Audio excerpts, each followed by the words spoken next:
Nicole, my friend Nicole, thank you for joining us on the podcast. So delighted you could be here. I am so thrilled to be here with you, Jean. Yeah. Well, just to give us a little update for our listeners and set the context for our conversation, we've been doing a series on Christian citizenship, which is a hard word to say, I've discovered. But for the last couple months, based on some talks we had, events we had here at SL Brown Foundation. So as we were discussing this topic, the issue of democracy and different responsibilities of Christians in a democracy came up, and I knew the perfect person to ask to kind of wrap up our discussion of this topic of Christian citizenship. So, also to set the context a little bit, you and I are friends and former colleagues. We work together at the State Department on issues related to human rights and democracy promotion. I think you went and took that even a step or two further on the democracy front. So we'll talk about some of that going forward. But I wanted folks to know that background that we have together.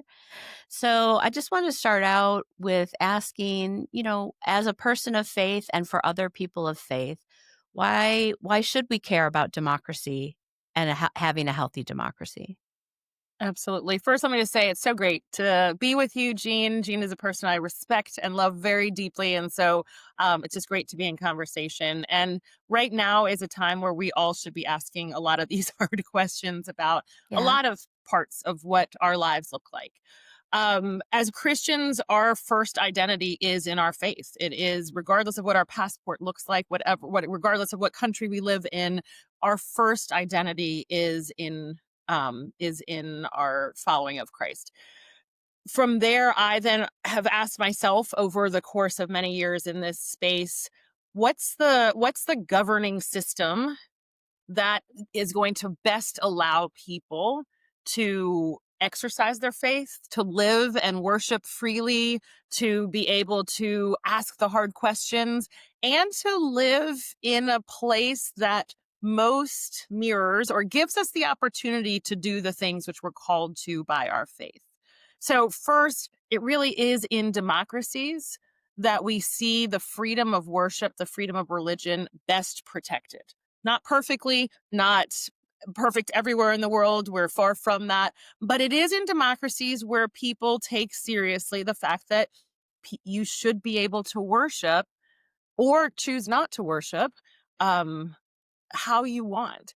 And that is very important to me because I also felt like as a person of faith, that's going to be the environment that I can best live in. And my Christian brothers and sisters around the world can best live and exercise their faith in that. But I'd love to come back to this question of religious freedom. So maybe we can put a pin in that.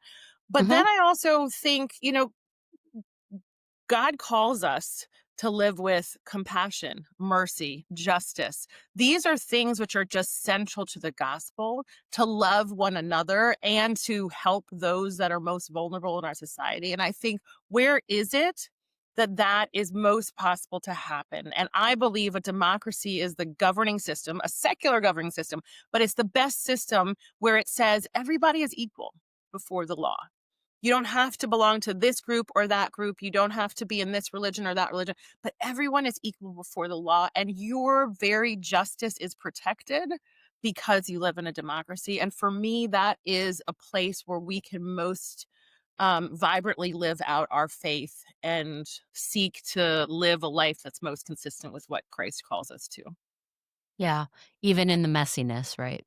It's Democracies are very messy. very messy. There's no one who's going to say more than me that democracy is real. It's a messy system because it's made out of demos. It's made out of people. Right. But I also, and you and I have worked in the international space for a lot of years. When you look around the world, it is the best governing system. It's not a perfect governing system, but it is the best because I will say there are if you look at where people are living in other countries where they don't have democracy, where they don't have protection before the law, they are living day to day, hoping that someone doesn't knock on their door and snatch them, or that the fact that they went to church winds them up in jail, or the fact that they voted or didn't even get a chance to vote.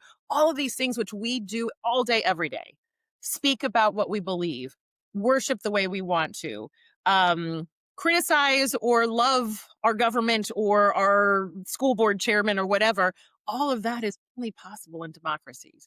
And we almost forget it because we live this all day, every day. But there are people, 80% of the world's population don't live in a free country. And that is something that should just shake us into understanding and appreciating the role of democracy. Yeah, it was interesting last night just working here in our student fellows program. I was talking to one of our other instructors, and he was talking about being created in the image of God as a democratizing force, right? Because we are all created in the image of God. And that was interesting, which makes us all equal, right? Yes, Under God, and he loves us all. And I think that was an interesting, I was like, my ears perked up. I'm like, yeah, that kind of does set the bar for equality under the law because we're all created in God's image, right? absolutely. Absolutely. And equal before God in his eyes, right? And so this is the Right. governing system that's the closest to it, recognizing that it is not God, it is not a Christian system, but it is a system which truly, in that sense, allows us to have that equality. And then the freedom to make choices, sometimes good Mhm. choices and sometimes bad choices, but the Right. freedom for us to do that and to live in a society where we respect the freedom of others and we then have our freedoms protected as well. Yeah, and I think one of our previous podcasts it was looking at dissenter communities in 18th and 19th century Britain, and I think because they had been persecuted themselves, they cared deeply about promoting the freedom to worship as you will, as an issue of conscience You're right. for everybody, Right. right? Right. And so I think that was the motivating factor for them in promoting equality under law and freedom to worship as our conscience dictates.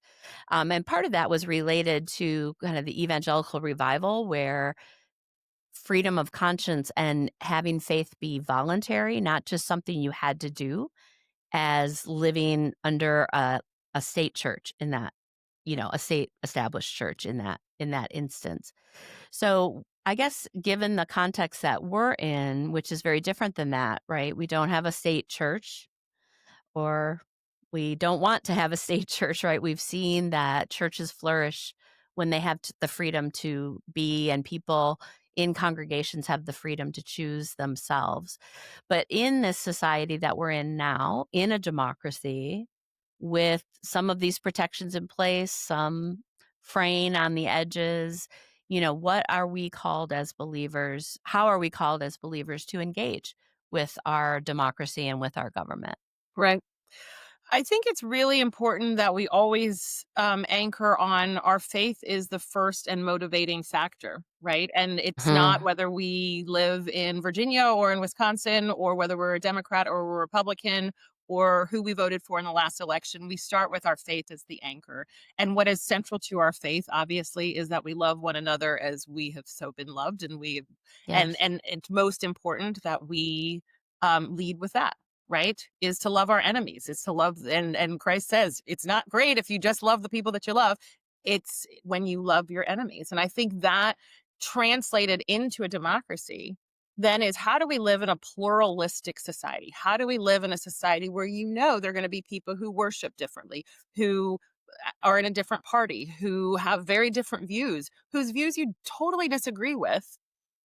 For us as Christians, we are the hands and feet of Christ. We are the fragrance of Christ when we enter into conversations with love, not agreeing with everybody because Mhm. we have to be true to the gospel, but that we enter in and that we model a love and a civility that is honoring of Christ. And I think right now we're in a very polarized moment in our country. We're at a time where civility is really hard to find. We're seeing really terrible things, rising political violence, Mhm. but it's our chance as Christians to really model we worship a God who is a God of love.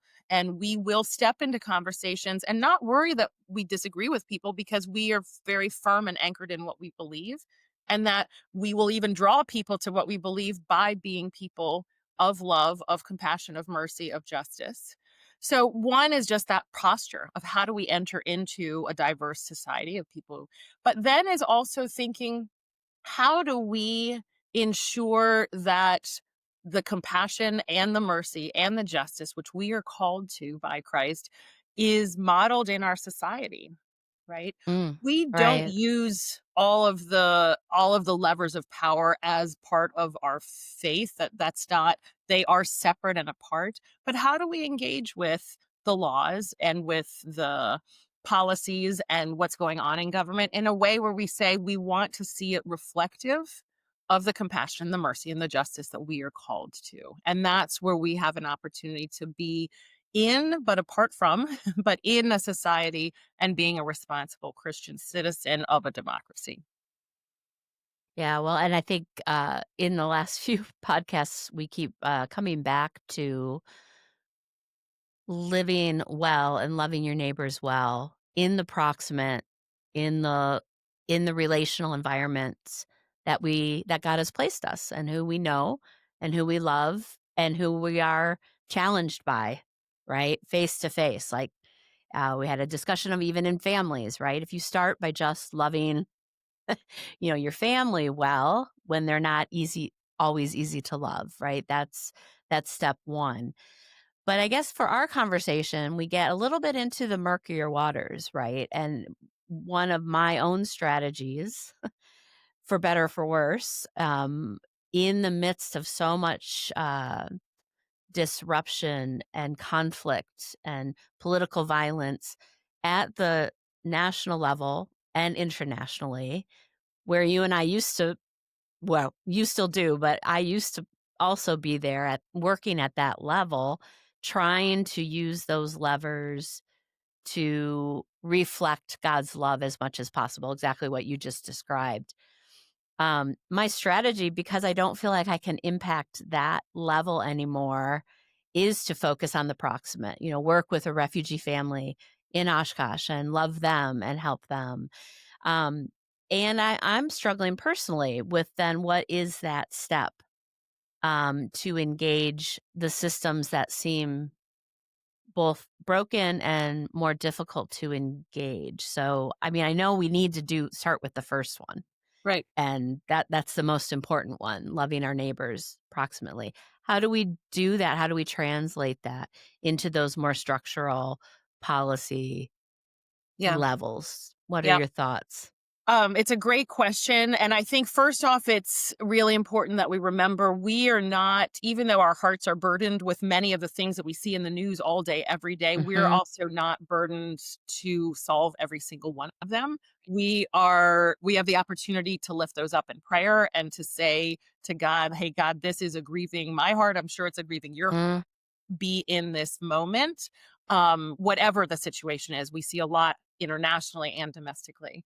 But I'd say for individual Christians, obviously prayer is always the first step, right? And mhm. have the ability to pray whatever it is, and to pray, God, bring your mercy and your justice to this situation. All of us are in communities where there are people who can be served. You've done phenomenal work on serving people who are victims of human trafficking, working in the refugee community. We all are very proximate to people who Mhm. are the least of our communities, not because they are seen differently in the eyes of God, but because in that moment they have been the victim of something which is difficult, or they are suffering in some way, and we have a responsibility to respond with the compassion and mercy that God calls us to in those situations. So looking in our communities, how do we help, how do we protect, how do we um ensure that the needs of the most vulnerable in our communities are. We also, because we live in a democracy, we have powers within a democracy, right? We have elected Mhm. officials, and we need to make our voices heard. And sometimes people think, "Oh my gosh, it's real. I don't understand everything in Ukraine, or I don't understand everything about our immigration policy or our healthcare policy."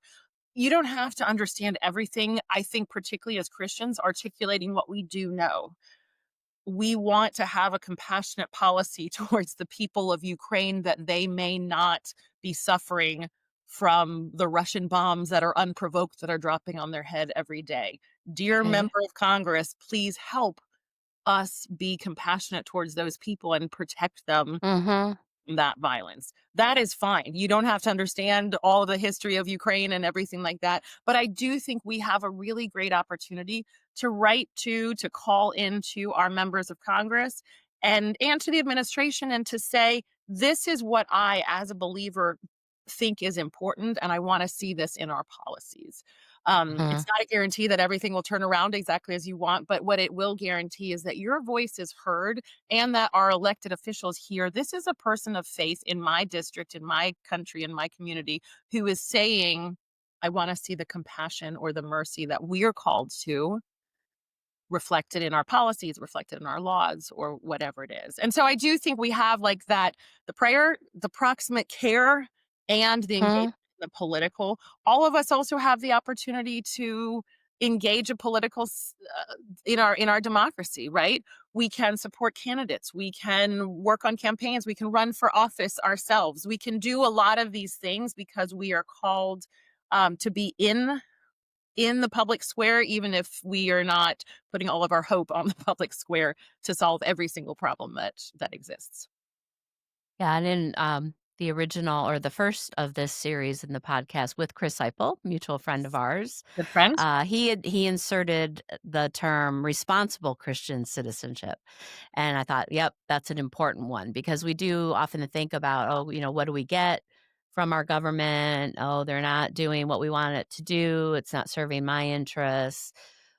And that's, demanding rights. And we worked on rights. And sometimes that is a strategy, to say this is what the law says I should have access to, and I don't. So, right.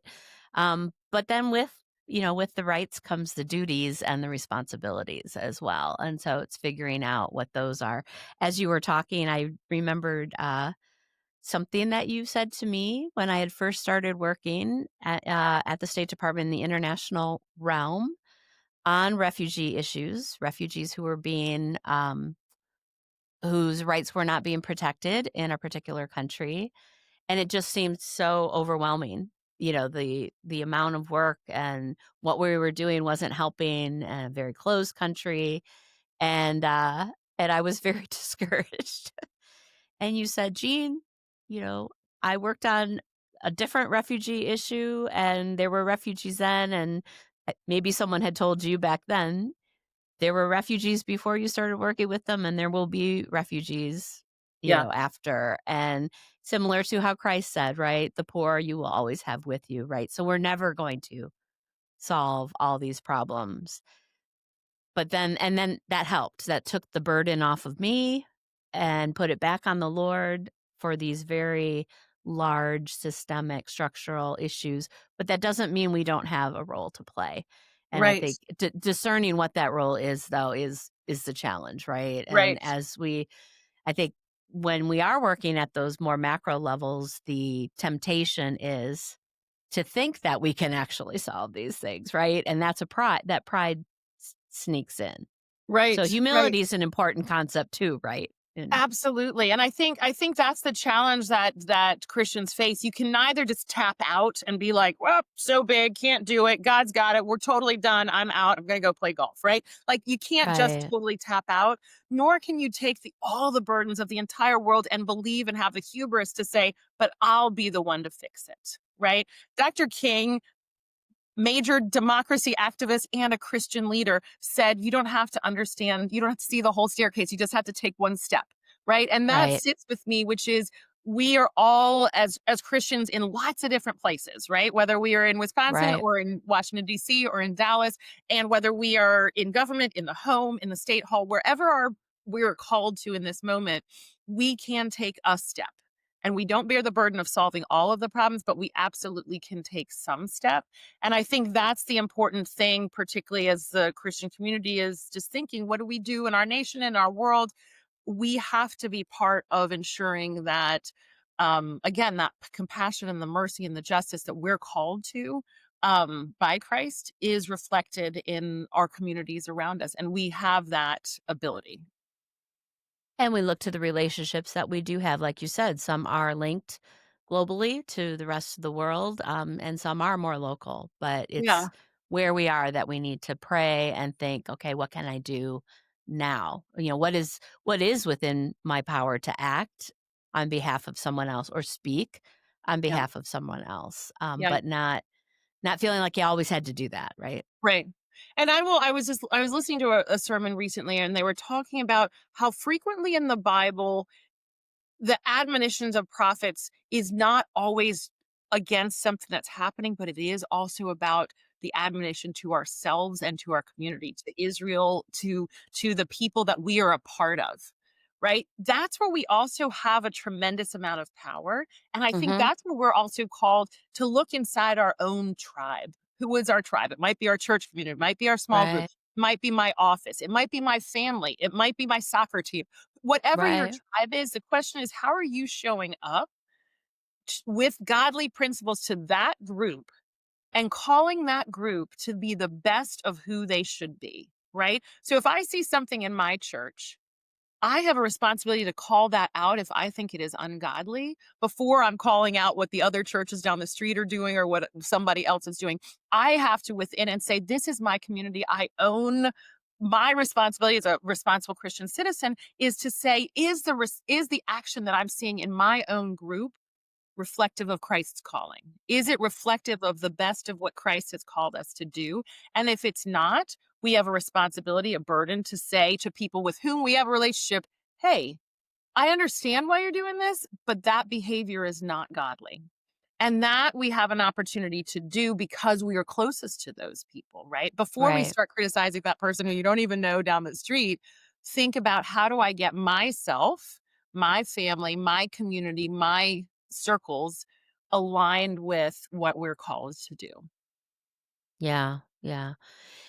I'm wondering, given your experience as well and your leadership in a global democracy promotion organization, Freedom House, share with us a little bit about some of the global trends in democracy first, and then let's get back to what that means for us. Great. We saw since the Second World War, I'll do look super quick history lesson. Since the Second World War, a massive growth of democracy around the world in chunks along the way. And what that means is that more and more people began to rise up or they began to push in their own society for a transition to say, no, no, no, I want a government that doesn't just take from me and demand of me all that it wants. I want a government that's accountable to me. I want a government that is responsive to my needs and is serving our entire nation. And we saw a huge growth in democracy from since the Second World War. For the last 19 years, we've actually seen a regression. And it's a challenge that we're seeing this system, which has provided freedom and has provided protection for a lot of people around the world, starting to hit some pretty rough years. So, a lot of reasons for that. One, I think that there are some forces in the world, the Chinese Communist Party, the government in Russia, in Iran, others that are really they don't want democracy to win. And the reason is if they actually had to be accountable to their people, they probably wouldn't still be in power. So what we've seen is they ramped up their efforts and they're saying, like, it could be the United States and other democracies that are leading, or it could be us. So we're taking it and we're ramping up our fight. And we're seeing that increasing both through violence in Ukraine. We're seeing that through cyber attacks, through undermining elections. We're seeing it across the board. So it is a real struggle right now about whether we're going to see free democratic systems win out or we're going to see what they're putting forward as an alternative, which is a strongman closed societies. So what we've seen is the last 19 years there are more people who are having freedoms taken away from them around the world or are never even experiencing freedom than we are seeing people who are getting more and more freedom. I think it's a huge call to all of us who live in a democracy to push back. And it's not just because we want to see more people living with freedom and free of the abuse that we see in some of these dictator societies, it's in our interest. We want to live in a world that we know that freedom and that prosperity is open to more people, and it also benefits us. We're doing a lot of work right now on democracy is really great for our security. We don't go to war with democracies. We go to war with countries that are aggressive autocracies, right? It is better for our economic development. So we're seeing tangible benefits of democracy, but we're also seeing, and this is where I think for Christians, we're seeing, do we want to see people around the world suffering under violence? Do we want to see people trafficked around the world? Do we want to see people suffering from genocide around the world? We see much of that violence and abuse and exploitation happening in societies where there is no democracy, where there is no rule of law.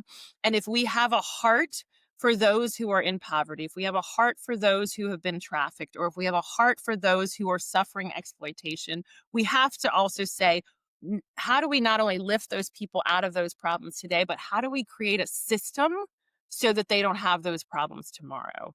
And democratic societies that protect the rights of people is actually how we see um, that justice experienced for more people. Let me just share one thing also. If you read through, many of us have read through scripture and where it talks about widows and orphans. A striking thing, I was giving a talk the other day, a striking thing is if you go back and look at those passages, yes, the Bible is replete, I think more than 80 references of talking about caring for the widow, caring for the orphan. It doesn't just say care for them.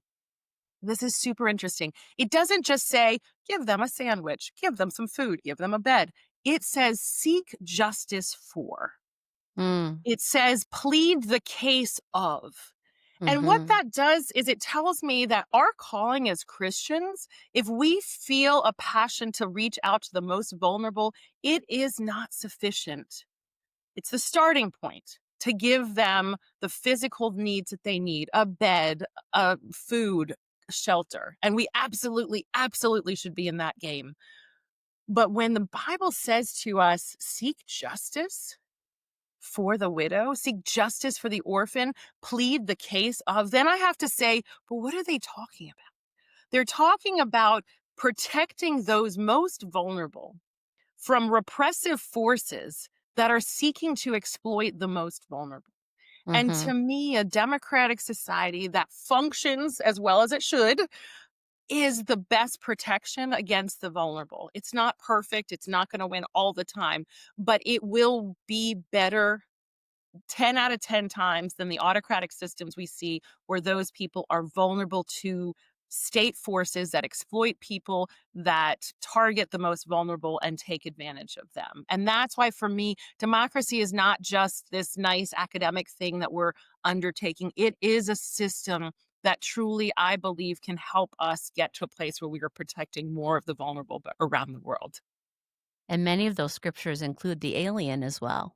It does. So the Absolutely. minorities among us, right, are included in those exhortations to care for Absolutely.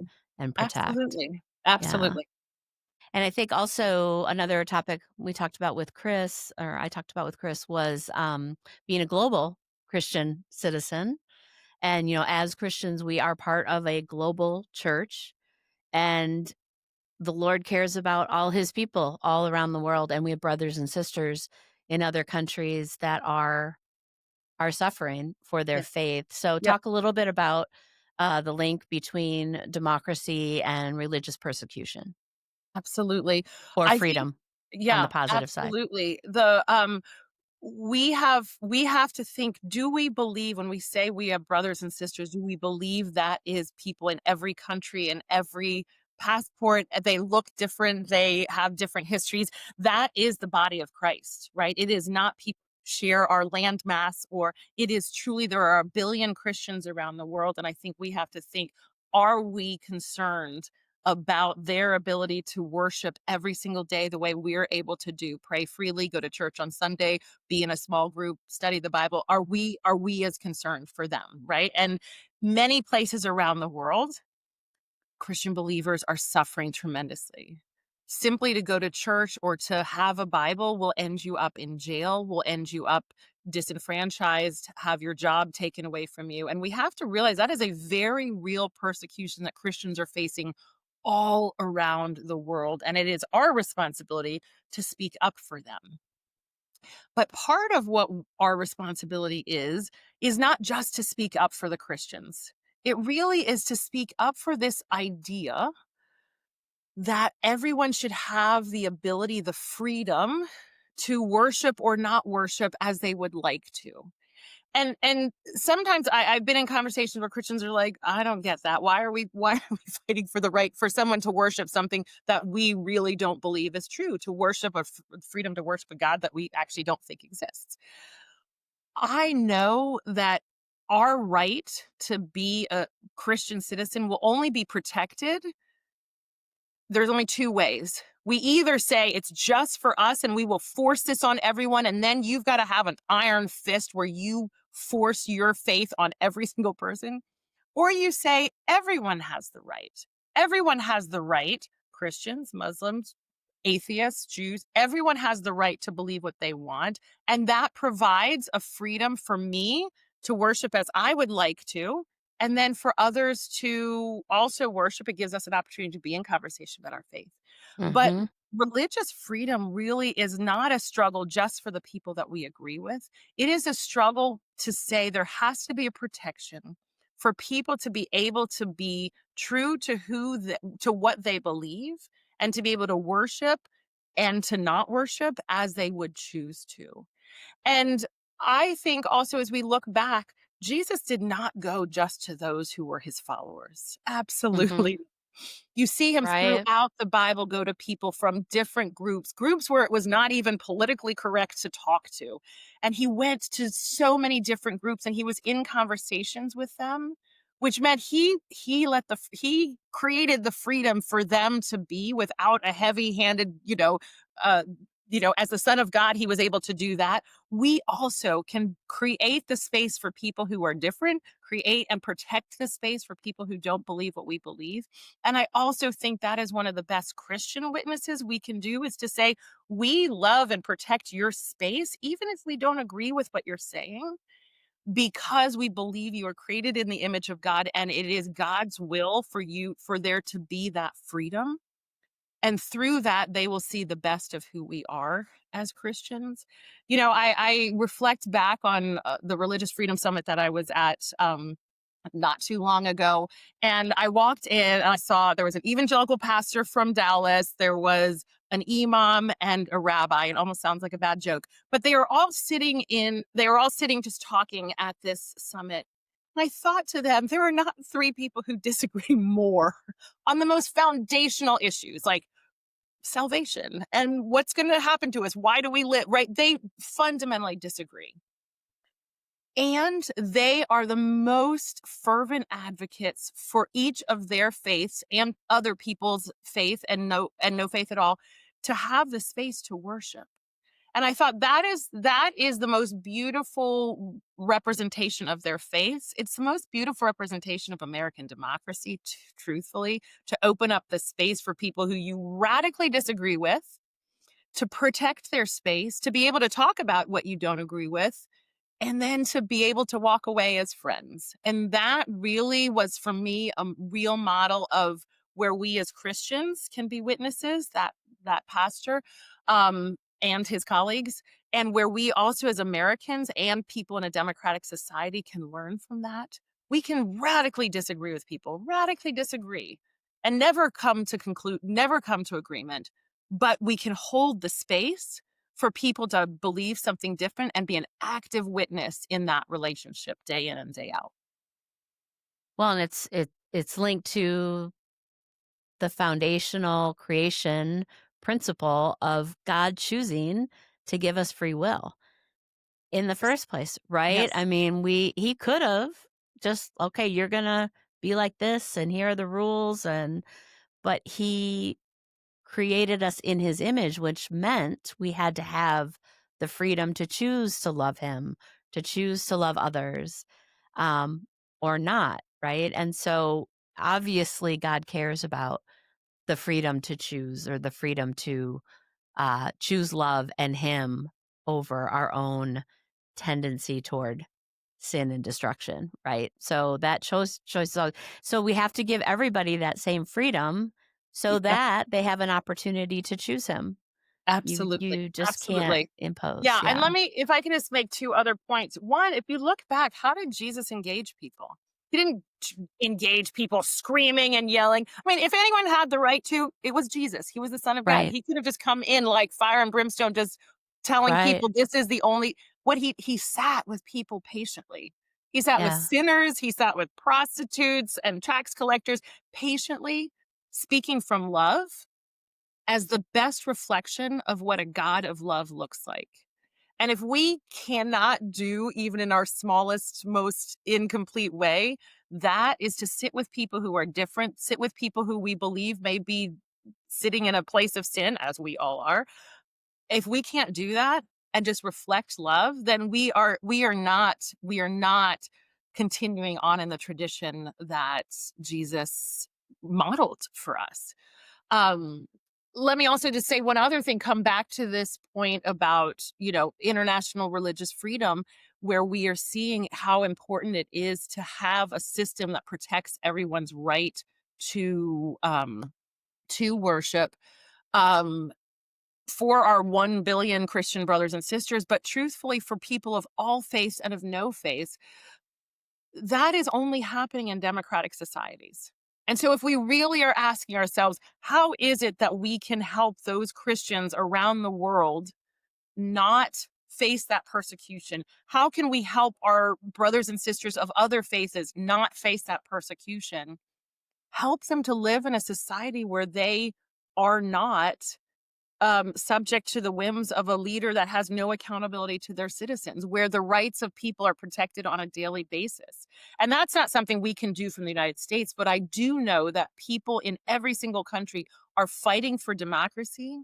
And our job is to come alongside and support them in what they are struggling for. It's not ours to say, or it's not ours to push for, but it is ours to say, people are asking around the world for the freedoms that we enjoy. They're asking to have a government that's reflective of their interests. And our job is really to be able to support them in that struggle so that they have the opportunity to go to church or to go to a mosque or to choose not to worship in freedom so that they can exercise that free will and um they can live into their fullest, and then they can encounter their own journey of their own faith as they would.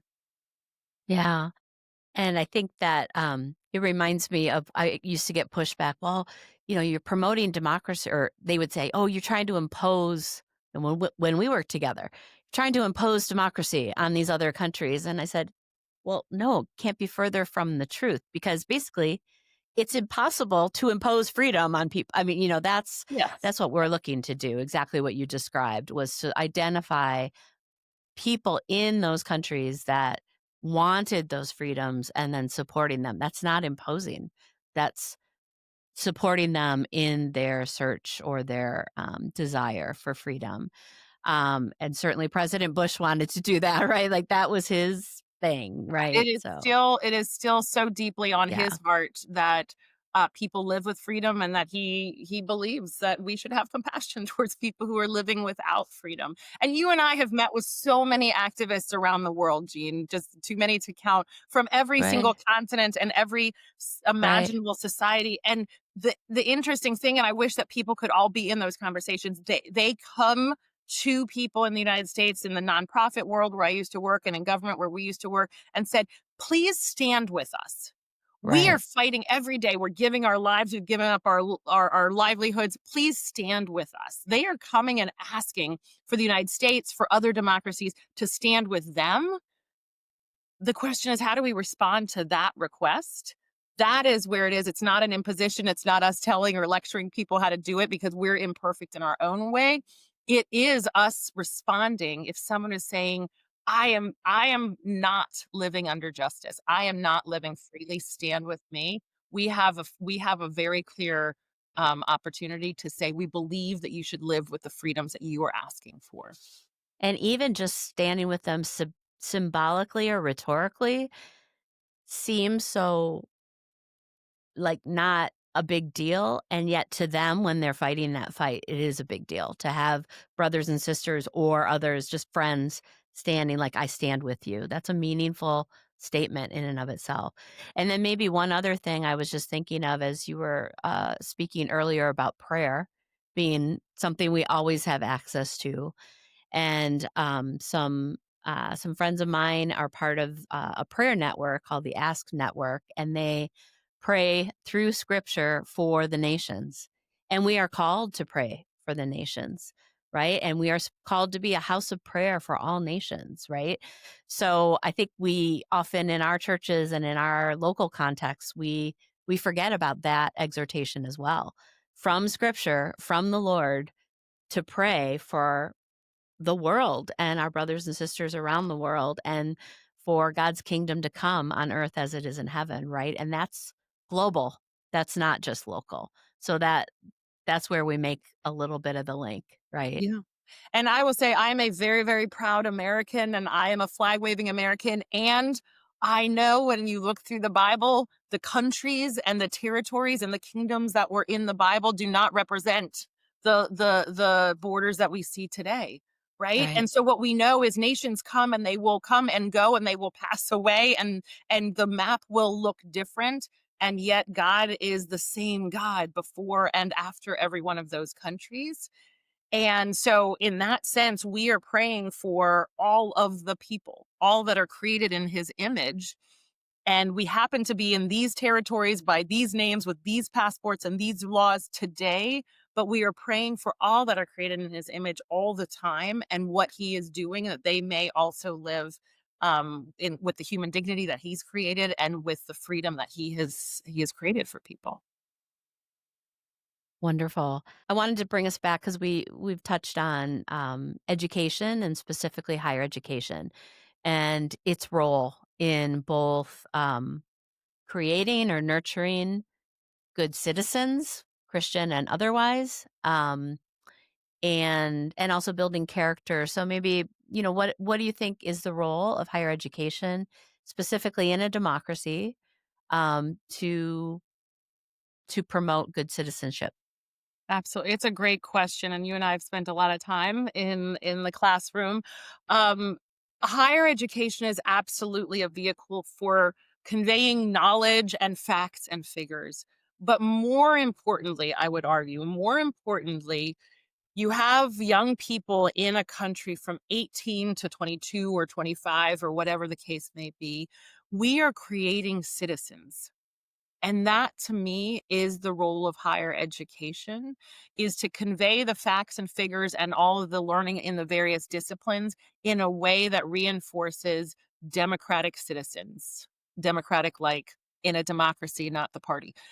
Democratic citizens, which means higher education bears the responsibility of teaching what does it look like to be in a pluralistic society, to be engaging in civil discourse with people that you don't agree with, to be respecting people who have different faiths and different views and different understandings, and to create that space.